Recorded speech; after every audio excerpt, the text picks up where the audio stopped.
Hi everyone, welcome back. This is another video. This is about a trip we made to the very southwest of Scotland, namely Galloway, part of Dumfries and Galloway, and we stayed just west of Stranraer in an absolutely gorgeous house.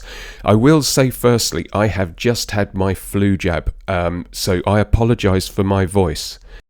Now this house, I have to say, is on Sykes Cottages if you're interested. I cannot recommend it highly enough. It was absolutely gorgeous in the most tranquil of settings. This part of Galloway is actually a dark skies park, which didn't really occur to me what it was until the end of the first day when we got this incredible view of the Milky Way. So on the first day we went to the very south of the Galloway Peninsula, down to the Mull of Galloway Lighthouse and Visitors Centre. Now the Visitors Centre was really lovely. It's got a great cafe in there and we obviously had coffee and cake. But I'm still not in a place where I'm sort of comfortable videoing with loads of people around. I feel like a bit of a chump, so didn't actually get any video in there. But honestly, it's really, really lovely to go to. And then the lighthouse is fantastic. I think it was only, I want to say £3. I can't remember. It was £3 or £5 each, which I think is an absolute bargain. And you can climb to the top of the lighthouse and you can have a chat with the guy who's up there and have a good look around. It's well worth a visit. So this balcony outside goes all the way around the lighthouse, as you can imagine, so you get full 360 views. You can look across to the Isle of Man, you can look across to Northern Ireland, you can look across to the Scottish mainland. It really was fantastic and we were absolutely blessed with the weather. This is the foghorn. Now they actually did fire this up. They were saying that they've not been allowed to for a while because of bird nesting, but it was the end of the bird nesting season, so they were allowed to fire it up. It's strangely anticlimactic because it sounds loud out to sea, as you can imagine, where you need it to. But it was still interesting to hear the generators fire up and hear this thing going. And then they've got this signpost, which is absolutely fascinating because when you've driven somewhere for, 6 hours to get there, you kind of think you're a long way away. But the signpost showed that we were almost literally halfway between John O'Groats and Land's End. In fact, we were so close to Land's End. We were closer to Land's End here at the Mull of Galloway than we would have been at home in the middle of England. Now, we've been to Scotland enough to know that when you get good weather, you take advantage of it because you never know how long it will last. So we headed up from that southern tip and the lighthouse up to kind of halfway up this peninsula to a place called Portpatrick, which would fast become our favourite place on this holiday. Now, I don't know if you can see how busy that pub is in front of us. There was a live band playing and they were playing outside. It was absolutely brilliant because you could hear it from wherever you were on the seafront. So that was pretty cool. And then we were just having a bit of a nose around. Now, we did walk across this archway. It will become apparent later on, and if you've already seen my short video about Storm Amy, again, we were lucky to take advantage. Later on in the week, if we wouldn't have been able to stand on this archway. We would simply have been washed away by the waves. Now, I love this video because it gives us a good sense of what Portpatrick is like at the end of the summer on a gorgeous afternoon. There were swimmers in the bay, there were boats going in and out. It was a really, really vibrant place considering just how remote it is. You can see in front of us the cliff path going off towards the south, going towards Dunsky Castle. And just in front of that you can see a really big car park. It was completely free to park. I have to say it was packed when we got there, but it emptied out quite quickly and we never saw it busy again. And then we got another phenomenal view of the night sky. Sadly, this would be the last time we'd be able to. So this little bit of video is kind of the wrong way round. We drove over to the coast again to Killantringan Lighthouse and we walked from there back down to Portpatrick. We stopped in Portpatrick obviously for a cup of coffee and a piece of cake. And then this is a little bit of video from the coastal path going back towards the lighthouse.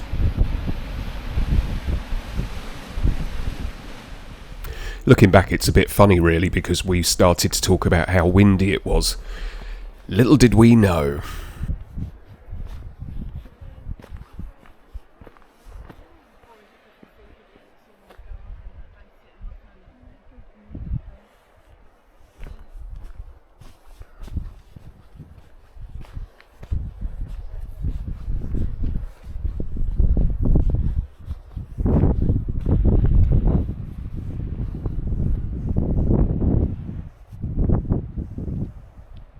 So the walk was about 9 miles, I think. There's parking for about, I don't know, 4 or 5 cars at the lighthouse. So you take your chances, but we were one of 2 cars in the car park. And it really is a beautiful walk. There, as you can see, there's a fair amount of climbing. I will say you're never overly high, but you're going up and down out of bays, and there are a number of bays all along the walk. Some of them are rocky, some of them are sandy. It's absolutely stunning.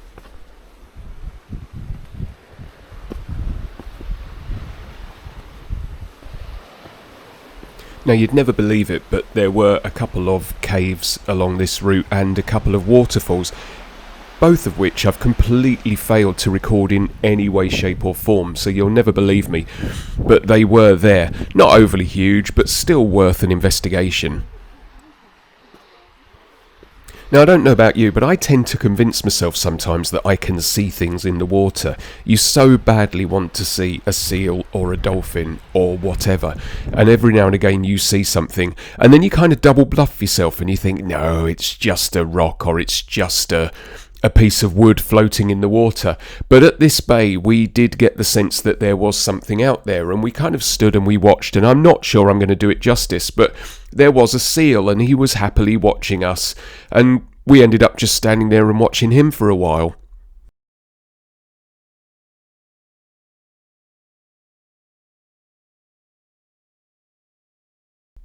And then again, I'm not sure the video really does it justice, just how steep this is.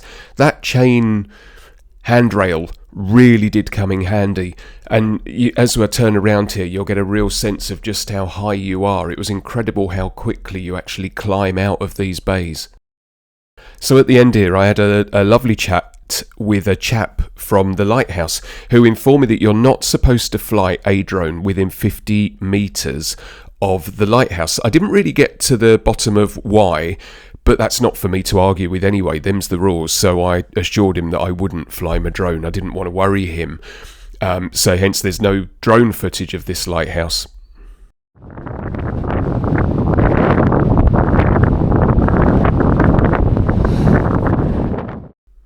Now then, on day 3 we decided to go a bit further afield and we went to Great Cumbria. I've got to say, I didn't like it that much. It was a bit of an icky day, it was a bit rainy, but there really isn't that much there. We stopped and had lunch in an absolutely lovely cafe. We drove around the island, which takes about 10 minutes.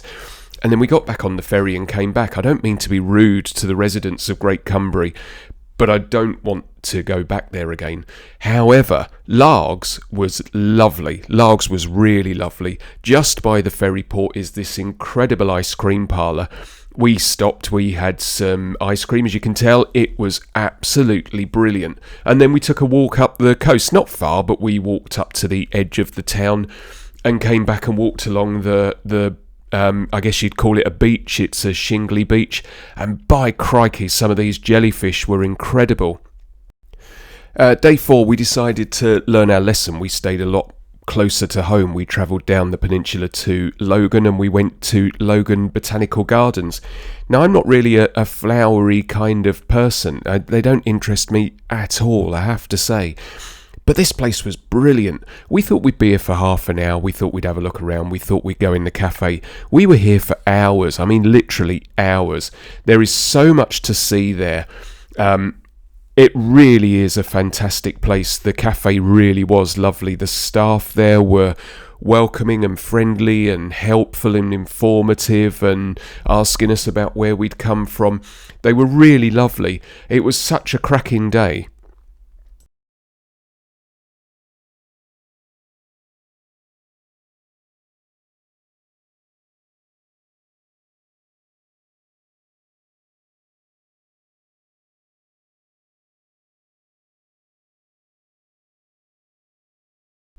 This was sad to see. I'm not a plant person. I'm going to say these were giant dock leaves. Somebody will kill me for saying that, but I say they're giant dock leaves.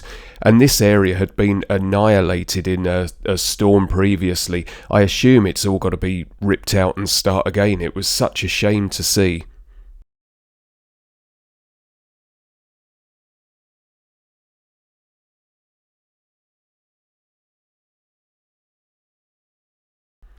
And this wasn't really a maze, but it was just this series of paths through this bamboo.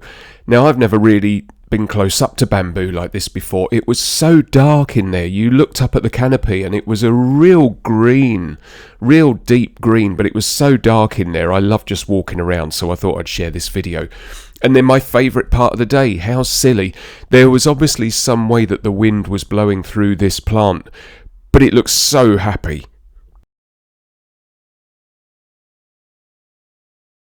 So apologies for the quality of the video here. As you can imagine, when you see a red squirrel, which in my life is not very often, you don't spook it. So once we saw it, we didn't move, we didn't try and get any closer, so I zoomed in as much as I could.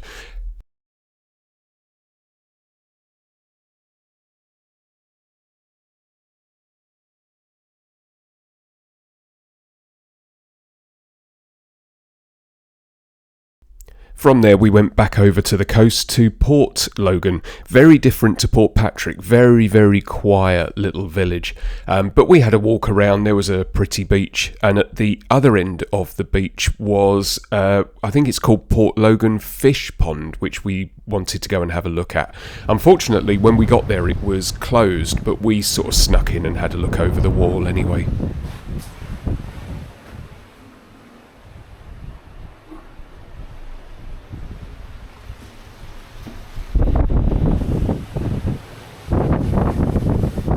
So yeah, at the far end of the beach was this fish pond.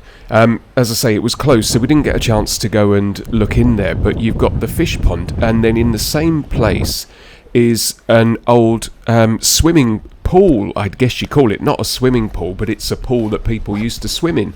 From what we gather, it was perfectly natural. It is perfectly natural little feature on the end of the beach, which obviously gets filled in every time the tide comes in. And it was for modest ladies. They used to come down into this hut, get changed, and then they could make their way into their private bathing pool without worrying about gentlemen's prying eyes. And by now we were taking every opportunity we could to head up the coast back to Port Patrick, and this time we parked up and we thought we'd take the walk down to Dunsky Castle. Turns out it's barely 10 minutes out of town. It's quite a steep walk as you leave the town, leave the car park, but then it's a lovely walk along the top of the cliff and you come across this absolutely brilliant castle. You can't climb in there, it's sort of all on ground level, but it's free to get in and you are free to walk around wherever you want.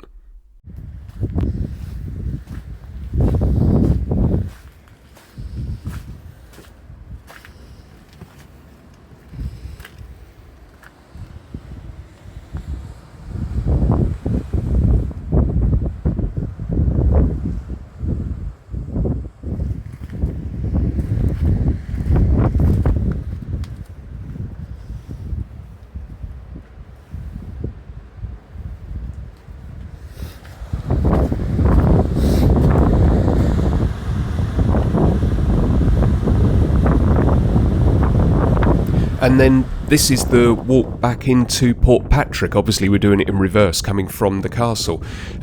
You can see the old railway line. This really fascinated me. There was a railway line, I assume coming from Stranraer into Port Patrick. The effort they must have gone through in order to facilitate this railway line. This is man-made cutting into the cliff. This is not a natural feature, and you can see it even better from this vantage point.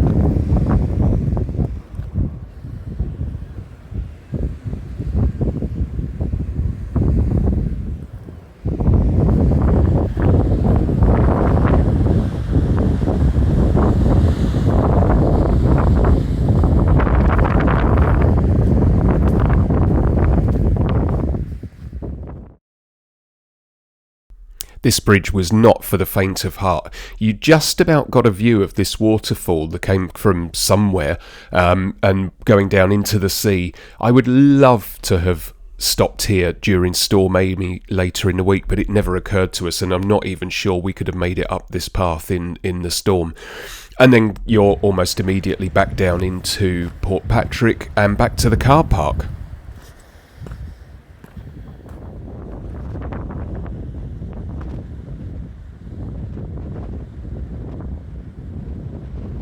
And we had one final place we wanted to go, so we kind of rushed there before sundown.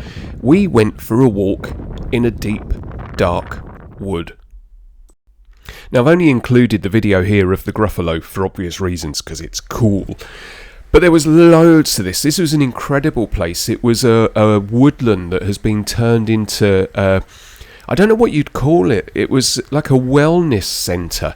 There was so much to it. When you walked in, there was a little place of contemplation and messages and painted stones that people had left with messages and remembrance of people they'd lost. And then you got to this watery area, and then you got to the Gruffalo, and then there was a woodland, and there was so much to it. We could have spent hours there.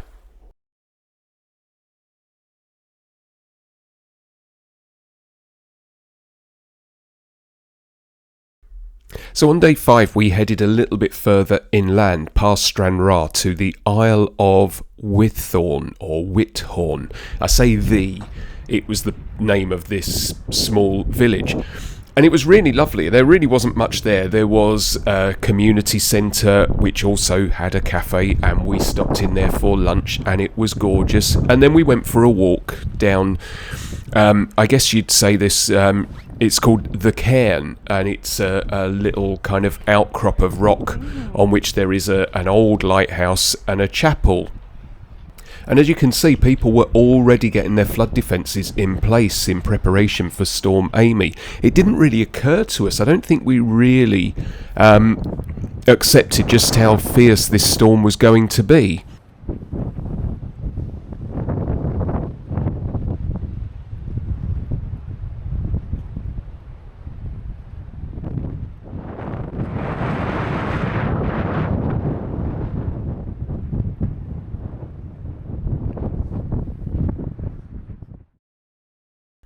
And then this gives you an idea of just how precarious this little outcrop of rock is.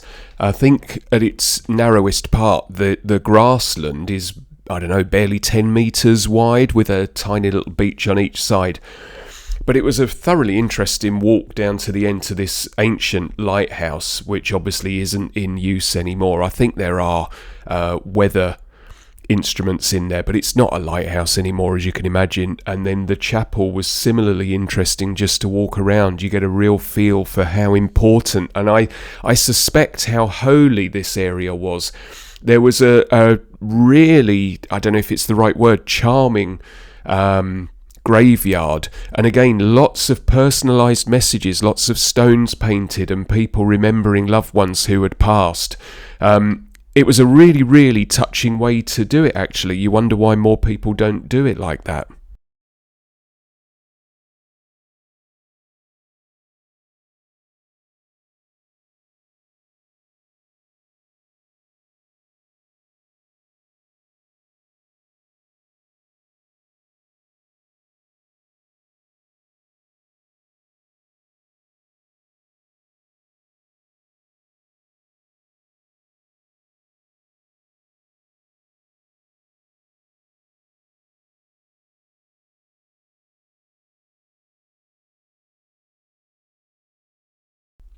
And then we headed a little way up the coast to St Ninian's Cave. Now, again, I don't want to sound awful, but in hindsight, would we have gone there? Probably not. But it was something to do. It is quite a revered cave, apparently, from what I understand. You park up quite a long way inland, maybe a couple of miles inland. It's an ever so pretty walk down to it. There is a path down to the beach, and you kind of wonder where you're going. You've got no real sense of where you are, and then suddenly you come out on this enormous pebbly beach.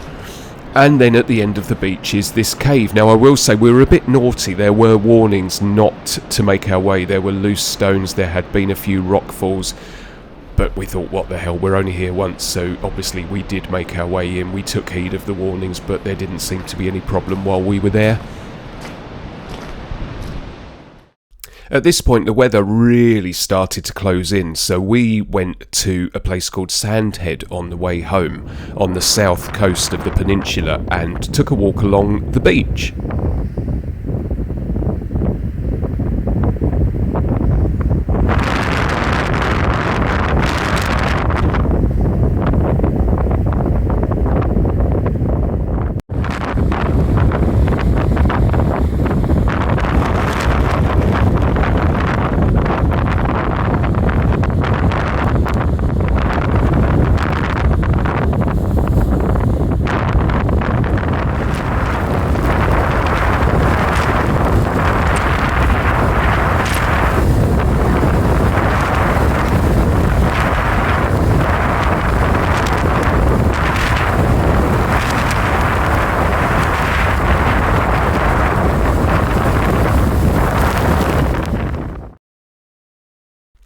I don't know what this phenomenon is called. I used to think it was pollution, but I think it's entirely natural.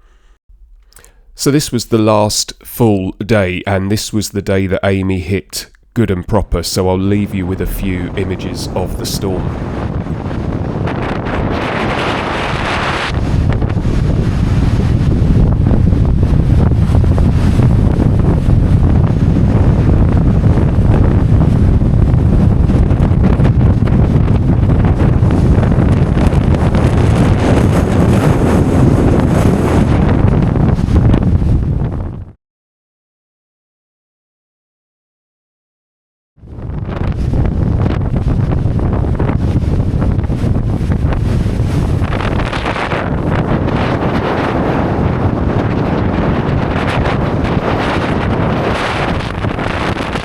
On the final day, we didn't even know if we were going to be able to get home, so we thought we would put off the inevitable, and we went back into Port Patrick just to see the final throes of the storm.